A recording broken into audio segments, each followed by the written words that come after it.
Okay, listen. So I went through the same thing, and this man had the nerve to look me in my face, okay, while I was already like simultaneously like cooking dinner and all of the things, doing homework and all of that, to tell me that I need to prioritize my kids. I need to put my kids first.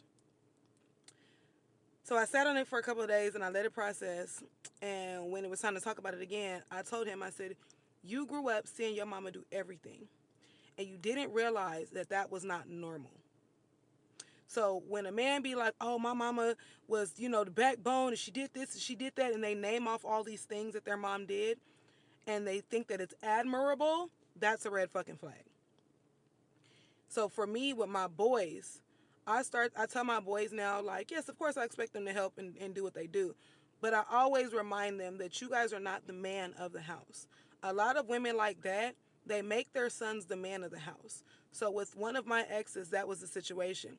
He was made the man of the house early because there was no man in the house. So he was responsible for his other sibling. I'm talking about like making sure that that person got back and forth from school, making sure that dinner was made, making sure the house was clean.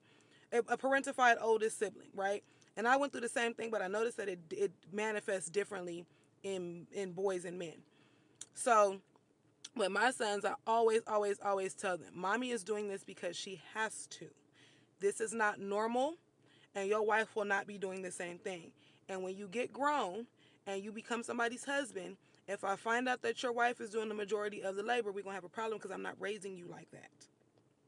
Even now, like when they see me doing things around the house, they get their asses up and they help. They don't just leave shit for me to do.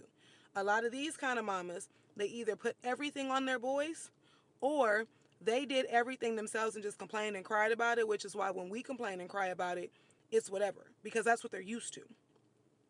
So it's really weird because they have this weird ass like superwoman complex for their mom, right? Oh, my mom was all of these things and she was great, but then there's this other side of them that resents her because you don't have like my dad is not around or this. There's like this weird part in their brain that feels like, oh well, she wouldn't be going through these things if she was still with my dad. It doesn't matter if she was getting put between the stove and the refrigerator. It doesn't matter if she was being consistently cheated on.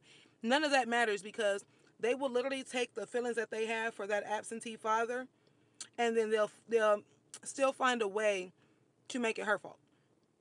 So it's really fucking weird. It's called emotional incest and or enmeshment. And literally all that means is that the mothers get they get their emotional needs met by their children. Sometimes it's a daughter, but in this situation when they start acting like they're the wives and shit, that's because they literally treat their sons like their husbands. So they'll go get their sexual needs met outside, but all of their emotional needs they put on that young man. And then it puts the son in a situation where he's like, he has this toxic ass tie to the mom. And so then they default back. So she's superwoman. And remember, these men compartmentalize. So I always say, think about like they live in these different little dimensions and boxes all at one time. So there's one little box, and in that little box, mom is superwoman.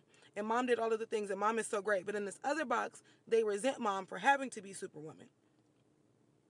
And then in another box, there anywhere that your life has been made a little easier or you're asking for your life to be made a little easier, it's a problem.